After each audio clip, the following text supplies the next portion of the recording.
Ketika Allah tertawa. Ketika Allah tertawa oleh Ustadz Muhammad Hidayatullah, pengasuh kajian tafsir Al-Quran Yayasan Muhammad Islami.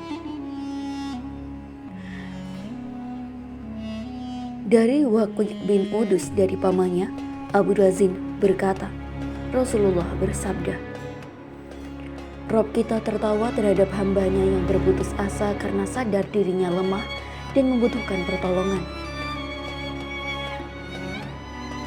Abdur Razin berkata, saya bertanya, wahai Rasulullah, apakah Rob Azza wa Jalla tertawa? Rasulullah bersabda, ya. Rasulullah Shallallahu Alaihi Wasallam bersabda, selama Rob kita tertawa, kita tidak kehilangan kebaikan. Hadis riwayat Ibnu Majah, Ahmad dan Tabrani. Hadis di atas termasuk mutasyabihat, yakni yang berkenaan dengan af'al atau perbuatan Allah Subhanahu wa taala, sebagaimana pula ayat-ayat mutasyabihat yang beberapa tercantum di dalam Al-Qur'an. Dialah yang menurunkan Alkitab, Al-Qur'an kepada kamu. Di antara isinya ada ayat-ayat yang Muhammad. Itulah pokok-pokok isi Al-Qur'an, dan yang lain ayat-ayat mutasyabihat. Adapun orang-orang yang dalam hatinya condong kepada kesesatan, maka mereka mengikuti sebagian ayat-ayat yang mutasyabihat daripadanya untuk menimbulkan fitnah, untuk mencari-cari takwilnya. Padahal tidak ada yang mengetahui takwil melainkan Allah. Dan orang-orang yang mendalami ilmunya berkata, kami beriman kepada ayat-ayat yang mutasyabihat, semuanya itu dari sisi Tuhan kami, dan tidak dapat mengambil pelajaran daripadanya, melainkan orang-orang yang berakal. Surat Al-Imran ayat 7. Ayat-ayat yang muhkam telah jelas terang-terangan itulah pokok-pokok isi Al-Quran. Akan tetapi ada ayat-ayat yang mutasyabih, maka di antara manusia berusaha mentakwil ayat-ayat tersebut. Dan hal tersebut tentu tidak seharusnya ia bertindak demikian. Hadis di atas termasuk hadis mutasyabih, karena bercerita tentang af'al Allah Subhanahu wa taala yang pasti berbeda dengan makhluknya, sehingga bagaimananya tidak perlu dibayangkan dengan keterbatasan akal kita. Sebagaimana pula terhadap ayat-ayat mutasyabihat. Dalam redaksi hadis yang lain tidak menggunakan lafaz lahlika, tetapi ajaba. Rob kita takjub terhadap hambanya yang berputus asa karena sadar dirinya lemah dan membutuhkan pertolongan. Melihat kepada kalian dalam keadaan kesusahan, dalam keadaan sudah putus asa dengan yang terjadi, maka Allah melihat kepada kalian dalam keadaan tertawa.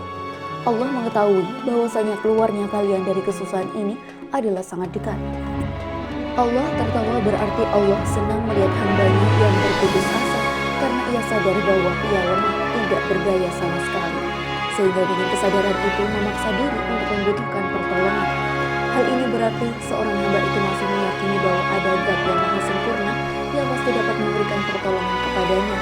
Allah bangga terhadap hamba yang masih selalu menggantungkan dirinya kepadanya dalam keadaan berputus asa, dengan kapasitas dirinya yang sebenarnya tidak dimilikinya, sebagaimana penjelasan dalam dua ayat berikut ini. Maka apabila hujan itu turun mengenai hamba-hambanya yang dikehendakinya, tiba-tiba mereka menjadi gembira, dan sesungguhnya sebelum hujan diturunkan kepada mereka, mereka benar-benar telah berputus asa.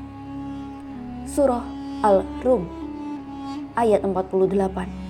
Dalam ayat di atas mereka sempat berputus asa untuk berharap hujan. Akan tetapi di tengah keputusasaannya, itu mereka sebagai orang yang beriman tetap selalu berharap kepada Allah Subhanahu wa taala. Dengan demikian, ayat yang menjelaskan dilarang berputus asa adalah benar-benar berputus asa tanpa lagi ada harapan sedikit pun.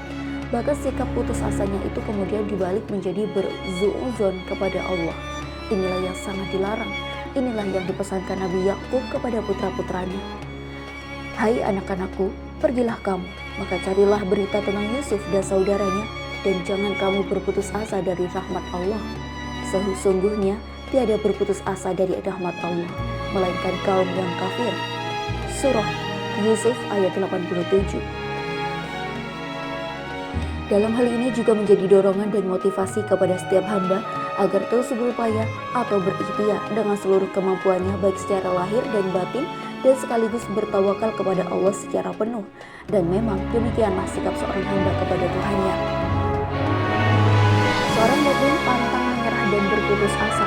Lalu walaupun tindakan yang dilandasi frustasi karena dapat demikian tidak akan menjadikan ia bahagia di dunia sampai di akhirat, malah sebaliknya. Seorang mukmin selalu membangun persepsi yang positif kepada Allah, sehingga selalu memiliki jiwa tawakal kepada Allah secara sempurna, maka ia akan mendapatkan sesuatu yang sebelumnya ia tidak menduganya. Demikianlah diberi pengajaran dengan itu orang yang beriman kepada Allah dan hari akhirat. Barang siapa bertakwa kepada Allah, niscaya Dia akan mengadakan baginya jalan keluar dan memberinya rezeki dari arah yang tiada disangka-sangkanya. Dan barang siapa yang bertawakal kepada Allah, niscaya Allah akan mencukupkan keperluannya. Sesungguhnya Allah melaksanakan urusan yang dikehendakinya. Sesungguhnya Allah telah mengadakan ketentuan lagi bagi tiap-tiap sesuatu. Surah At-Talaq ayat 2 hingga 3.